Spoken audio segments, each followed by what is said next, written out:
Hello. We are talking about the top destinations for luxury weddings in 2025. And I can't think of anyone more perfect to talk about this topic than Lisa Chin. So, she is the owner of Elegante Weddings and Events, which specializes in luxury weddings, both stateside and abroad. She has been planning weddings for almost 11 years and she's married to her amazing husband Michael, and they have a stepdaughter who is 10 and a spunky corgi Harvey. When she is not planning weddings, she also owns a restaurant in Chicago Shore Club, which is a seasonal beachside Mediterranean restaurant. For fun, she loves to travel, drink bold red wines, and listen to live jazz music. Welcome, Lisa. Thank you so much for having me. Yeah, of course. I love your bio. I'm from Chicago, and so I'm like, I'm gonna have to try your restaurant when I go back. Yes, definitely. It's been a pretty amazing summer. It's been so warm and sunny here, so it's been a great Yeah. time to be at the beach. Oh, So, yeah, for sure. That's so cool. Okay. So I'm so excited to talk about the top destinations. I love a luxury wedding and you specialize in them. And so, what is the first destination that you're seeing a lot of couples just gravitate towards for their wedding? yeah, I mean, I feel like a lot of it has to do with season that they're interested in Mm-hmm. getting married. So if they're Yeah. looking in kind of like spring, summer, early fall, I feel like a lot of the European destinations are super popular. Italy, Greece, France. I'm seeing more and more like Portugal, Oh, and cool. certain parts of Switzerland that are becoming more popular. And then I would say kind of in those winter months, some people really lean into winter, so they're more like Mm-hmm. the Aspen, more mountainous vibes. And Yeah. then also in the winter time, kind of leaning towards where can we go where it's warmer. And so Right. you see more of like Mexico, Caribbean, and those sorts of Mm-hmm. destinations because people are like, get me out of the cold, at least in the Yeah. Chicago area. Yeah, totally. I know.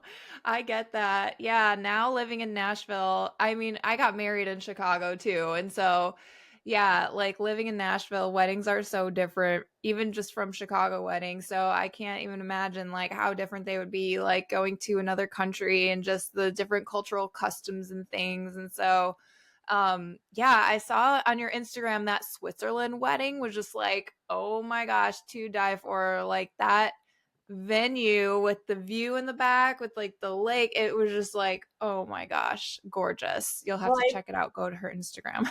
I feel like so that particular wedding was in Yeah. Lugano, which is Okay. like only 30 minutes from Lake Como. And Okay. I think a lot of people have Lake Como in their mind because I tell my clients, I'm like, Lake Como is designer, right? Like Yeah. it's what people think of, but actually Mm-hmm. that area has several lakes that have a very similar landscape, including Wow. Lugano. And like I said, 30 minutes you're in Lugano and it looks just like that. And it's just a different, quieter environment, but you're Mm-hmm. um, a lot of your vendors are still Italian and everyone speaks Italian. And so it's Right. a very it's an up and coming area. I feel like that if that's the aesthetic that you're going for, but maybe Lake Yeah. Como is out of reach from a budget perspective, like that's a great spot to go. Or if you're looking for something that's just a little bit quieter than Lake Mm-hmm. Como can be, because it can be quite busy in the summertime. Yeah. I So get that.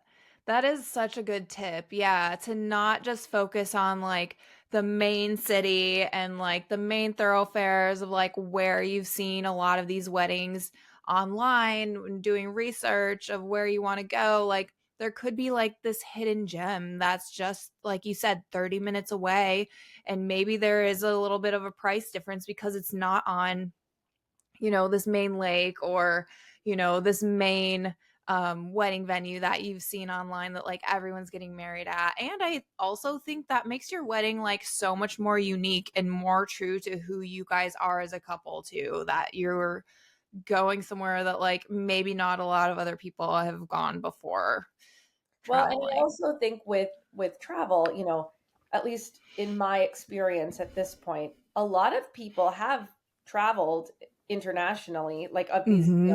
couples that I'm working with, or a lot of times my couples are international. Like that particular That's couple, so cool. my bride was from the US and my groom was from London, right? So we had a lot Wow. of international guests coming. And I think that one of the conversations that I've had with people more and more is, where can we take our guests that's an amazing trip and experience, but isn't a repeat of something that they may have Mm-hmm. already done in their travels, or take them to a new place and open their eyes to having a new experience somewhere. Mm-hmm. Yeah, I think that is a really cool thing to think about when you are having a destination wedding is like, okay, how can this experience be different from other experiences my guests have had, but also still like staying true to who you guys are and going somewhere that does mean a lot to you.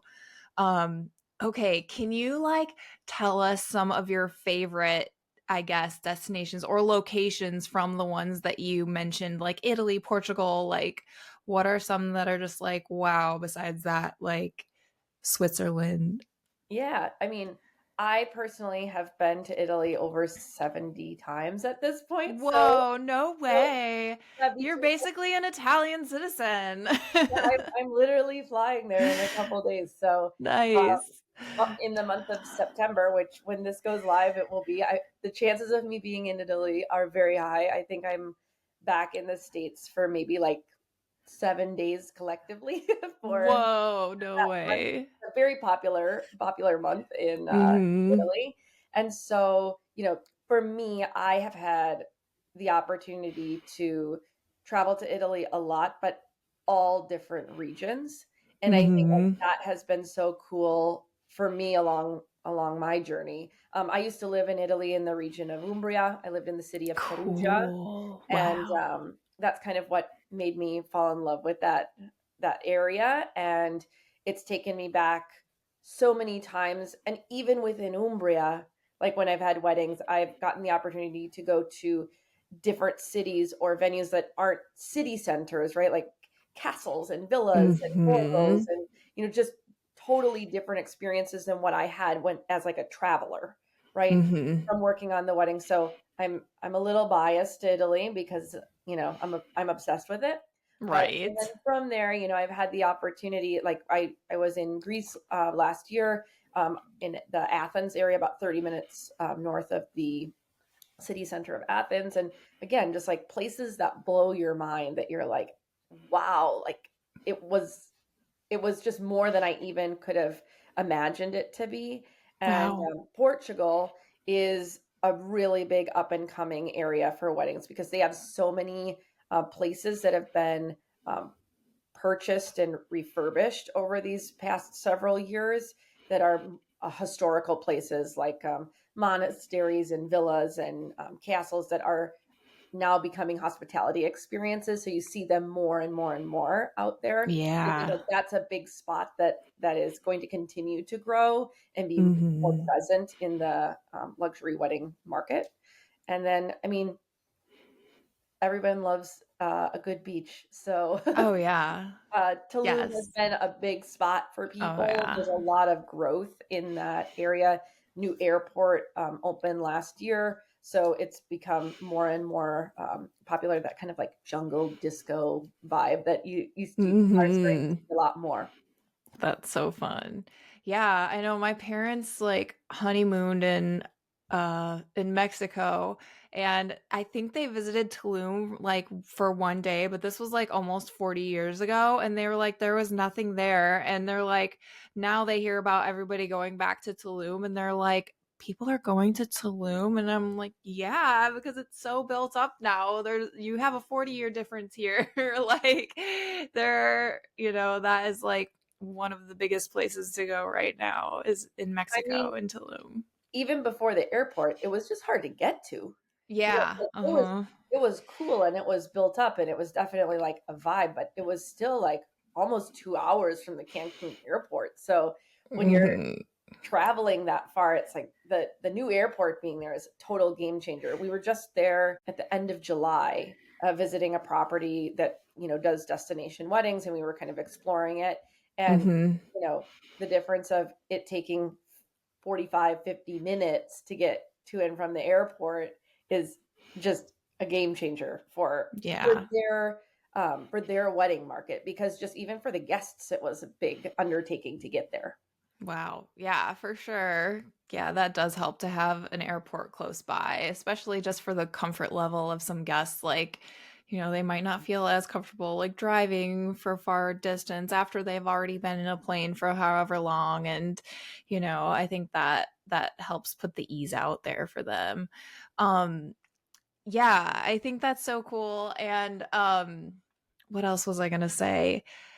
Yeah, as far as like Tulum goes and other resorts. So, do you personally like go out and visit these resorts like before you have a couple book them? Because I know online, like a lot of couples probably like see these resorts or these places to go, and there's like drone shots and like all these amazing photos, but then like sometimes you go to them and it's not as expected or it's not as grand and cool as these photos and drone shots like made it out to be. And so how do you kind of like combat that? Yeah, I mean, I require doing a site visit, um, Okay. even if it's a place I've worked at before, Uh-huh. because it's a different wedding, it's a different guest count, it's a different layout of events. It's there's different spaces in different places too. So maybe you're using this space that another couple used that's going to be for the reception, but they used it for the ceremony. And like, Mhm. how does the couple envision it? Sometimes my couple ends up going and sometimes they don't. Right. So Okay. sometimes I'm there and I FaceTime. I mean, with Italy in particular too, like in September, I'm going on 6 site visits for Wow. 2025. And Okay. it's like I'm already there. So a couple of my couples are joining, a couple of them aren't. Right. And Mhm. more so like I want to have a lay of the land and take videos, and I know what they're looking for from our conversations and the questions that they're looking to have answered that you can't find from a gallery or a Yeah. PDF packet. Right. So Right. it's, and no matter how much you talk to the venue rep, it's it's not the same as seeing it and walking it, and how close are things to each other, where's the breakfast room, where is all of Mhm. these different parts of things, so that I can communicate to the guests too, because Right. they're wondering, like, before they're there, they're like, so what's the walk like from one space to the other? Can I wear heels? Mhm. Can I is there shade? Is there, all of these different questions that come up, and there's no way to know that unless you've been there. Mhm. And sometimes, like, I've spent a lot of time um, traveling over these years and visiting places, whether a couple's gone with that place or not, to just keep absorbing new spaces. It's impossible to see every single Oh wedding yeah. venue because there's Mhm. like a ridiculous amount of them, and Yeah. so I just try to keep up with seeing places as I'm close to them too, to make sure Mhm. that I'm continuing to understand these different accommodations and places that are in the Tuscany and Umbria area, Puglia, Lake Como, Portofino, right? Like all these popular areas for people, because also with the weddings being different sizes, it really dictates where you're going to have your wedding.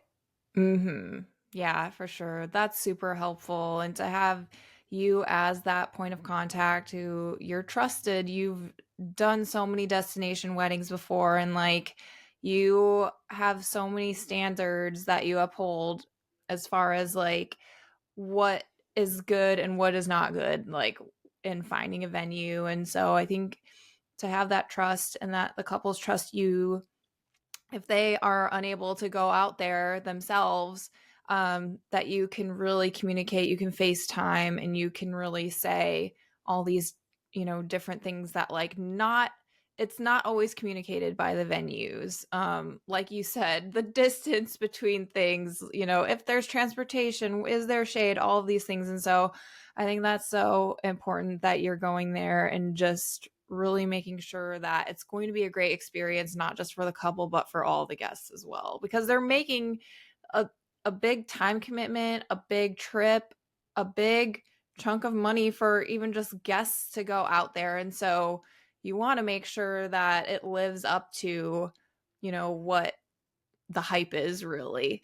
So Totally. I think that's so important, and good for you too on just like improving your craft as far as like when you're out there and in the area, you are going to visit these newer places or places that you haven't been before, just so you can kind of like have more venues under your belt as far as like recommending them to your couples, because maybe sometimes there's a venue and you go to and it's like not as advertised, and so you're like, okay, won't be recommending that one. And so yeah, I There's think that's also really cool. things that go into it that are like you understand more what you need in order for it Mm-hmm. to be what you want it to be. Yeah, Like totally. you see pictures of things when it's done as a wedding sometimes or in the daylight, but maybe there's actually no lighting once it's dark Yeah. outside. And like, how are Oh people my getting gosh. like having dinner outside without Yeah, lights, right? Like, and totally. not just decorative lights, right? But like how Mm-hmm. how do you light the pathway to get to where the restrooms are, right? Like Oh I mean, yeah. it's not the fancy stuff, Yes. it's the necessary stuff for the experience being good for your guests. And then, Mm-hmm. I always lead from a place of like not only is the couple investing in the wedding, the guests Mm-hmm. are investing in coming. Their Right. time, their, funds, and Mm-hmm. you need to take care of them. Yeah. And I think that that's what, we lead with in a destination wedding planning side is almost being like a concierge to the guests as well, and Mm-hmm. taking that off of the couple, because that's also a super overwhelming part of the planning process is like, hey, you've sent the save the dates out and now everyone's going to reach out to you and ask you, what are you doing before the wedding? What are you doing after the wedding? How are you doing this? What time is this at? It's like, whoa, whoa, whoa. It's too much for the couple. I mean, Mm-hmm. It and you have is. like 100 people reaching out to you or 150 people reaching out to you, it's really overwhelming. And so like in our Yeah. planning process, we the moment we send save the dates out, we send an intro email introducing ourselves so That's that great. we become that person ideally. Sometimes they still reach Yeah. out to the couple, but it helps bring it back a lot, and it gives them a resource of, Mm-hmm. hey, please talk to Lisa and her team. They're going to help you with whatever you need to do, right? And Mm-hmm. it allows them an out for not Yeah. having to be that person. Yeah. That is so helpful for you to be the point of contact, because since you have already been there and maybe some of the couples have not, like you can answer those detailed questions that maybe the couple can't answer.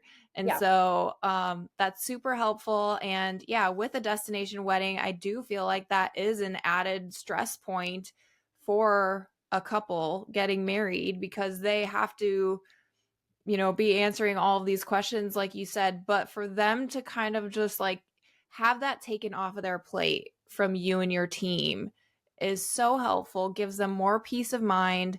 And it's like, I don't know how you don't have a planner if you're having a destination wedding. Like, I feel like that is like a must have necessity. I mean, Like, I totally agree, but I might yeah. be biased in the situation. Yeah. Totally. Yeah. I think it's also though that I see all of the things that we do, Uh right? huh. So it's like if you're working a full-time job and you're not familiar with the landscape or the language or anything like that, like Yeah. Oh it my can be gosh. just Yeah. really overwhelming. And I have a team that's supporting Right. in doing that. Like I have someone with me that like lives locally in Mhm. she lives in Venice, but and she does there's certain things like the time change, right? That Oh, you yeah. need to deal with. It's like, oh, this person's in the mornings.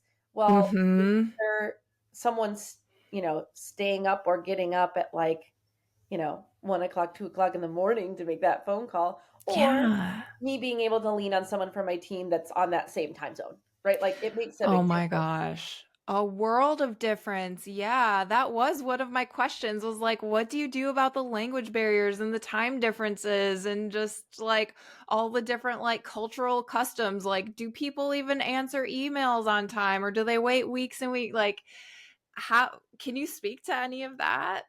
Yeah, so I mean, with Italy in particular, I speak pretty decently from having lived there, and then my colleague that I work with there, since we do so much in Italy, she speaks perfectly. She's like a legal certified translator, so she Wow. can read contracts and all that kind of stuff. That's Um, amazing. and then, I mean, a lot of places though now it's like the people who are working in the venues are all English speaking. So that Yeah. makes it a lot easier. But usually for all of the destinations, I want someone assisting me that speaks the language.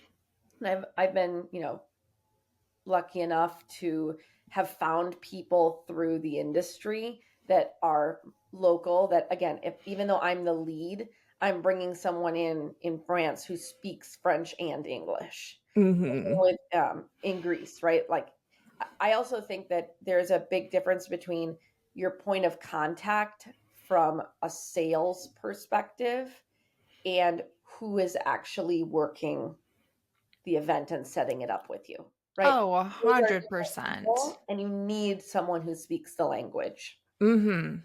Yeah.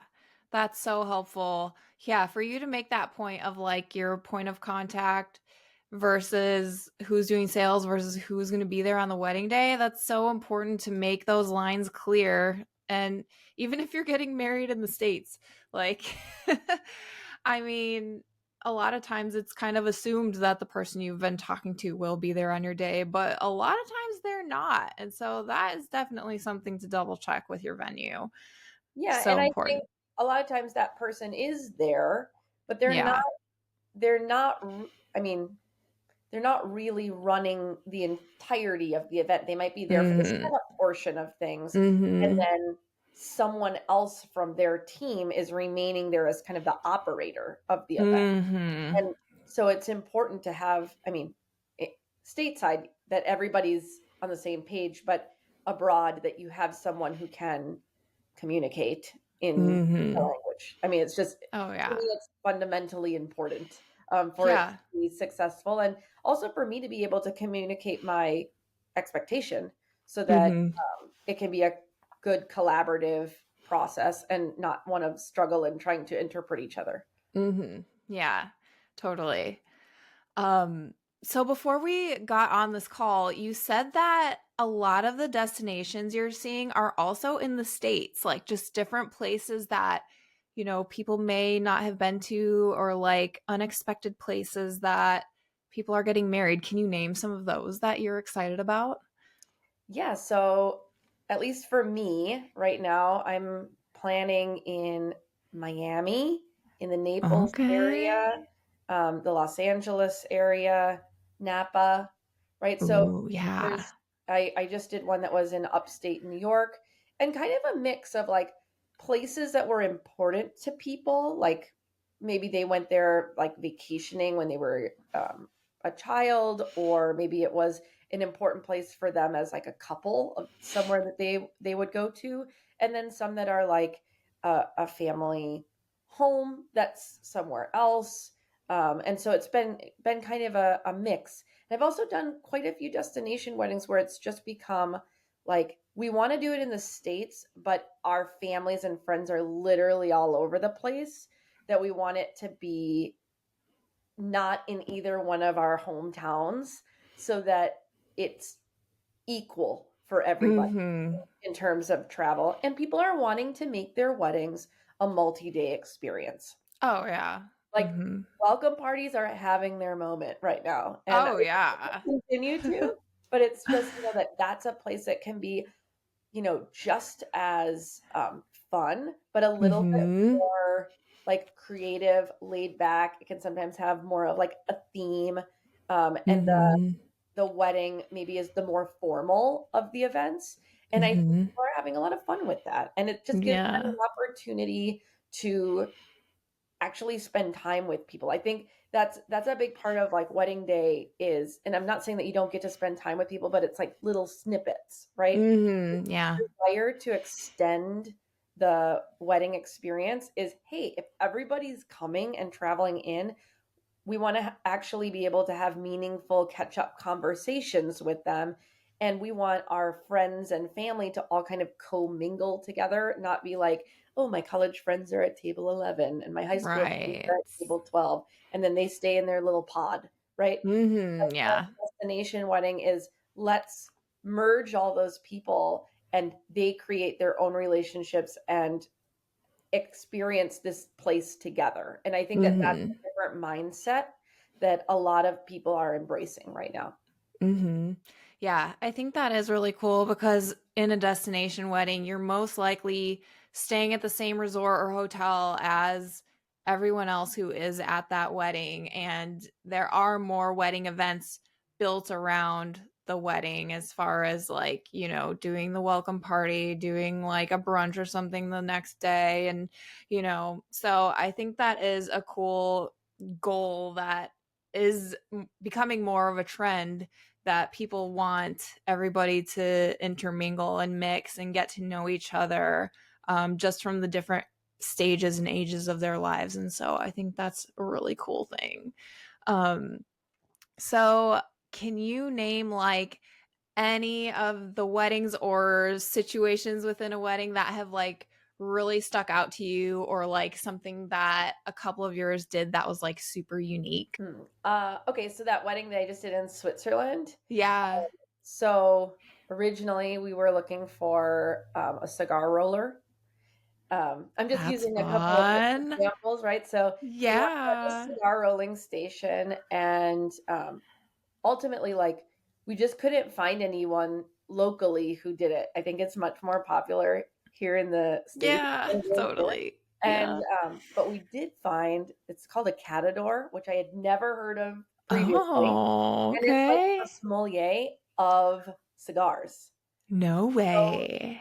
he came in and was like explaining all, like, he brought in different cigars. So rather than rolling them, he had like Whoa. kind of a library of cigars, Oh and was my like gosh. educating these guys about them, and it was just What? really cool and unique. And I was like, I've That's never so had that.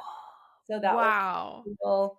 I'm trying to think of other things. I I was love telling that. you, I'm going to Sicily next week for a big wedding, Yes. Yeah. and they're doing a James Bond Casino Oh Royale my themed welcome gosh. party. I'm obsessed. I Yes. love that. So Oh my gosh. I was telling Alyssa before this, I behind me I had like 1,000 poker chips that I'm planning to pack with me to take to take on That this is wedding. hilarious. So You get so searched many at like surprises. baggage or check in. They're like, here's all my poker chips in my bag. Yeah, just another day of traveling, my random Yeah. things that I have with me. That is so fun. I'm like, I want to go to this welcome party. Well, now that Yeah. I'm thinking about it, that one too, it's like I'm gonna have poker chips, and so at this party, everyone's getting a new identity at the when Oh they my check in. gosh. We I have love this. we have custom passports that have every guest has this new identity. So I'm like, my Oh bag's my literally gonna be gosh. filled with fake Fake passports with passports. poker chips. Who is this lady? That is hilarious. That is so fun. I almost feel like it's like borderline like murder mystery party, where you like dress up as this different character and like do something. And yeah, that's so fun. Yeah. I love that. That's awesome. Well, we're about to wrap up. Is there anything else that you want to share about destination weddings? I mean, I would say my biggest thing, and you said this before, is if you're thinking about doing a destination wedding, talk to someone who's done them before. And I think Yes. that that's, and whether you end up hiring someone or not, I think it's really important to have a conversation with a planner, because Mhm. I think that they shed light on kind of maybe things that you aren't thinking of that are to-dos, and I think that it's important for you to kind of know what you're like biting off from the Mhm. beginning, so that it Yeah. doesn't become so overwhelming. And I would say, like, that's my biggest advice to someone who's like, should we do it, should we not, like, talk to somebody Yeah. who does this, and kind of educate yourself on what the process looks like. Yeah. 100%. That is really amazing advice. And coming from you, who does destination weddings all the time, definitely take that to heart. Oh, awesome. Well, thank you so much, Lisa. Definitely go give her a follow on Instagram. She has these gorgeous photos and videos of all the destination weddings she's done. And if you are looking to do a destination wedding, she is the person to do this for you. And so reach out to her. All right. Well, thank you so much for taking the time, Lisa. Yes, thank you so much for having me. All right. Bye. Thanks for tuning in to the Wedding Reporter podcast. I hope you learned a little bit and had fun today. To find more resources and podcast episodes, visit NashvilleBrideGuide.com for more information. And as always, click the subscribe button and leave us a review. Until next time, I'm Alyssa DeChico, signing off.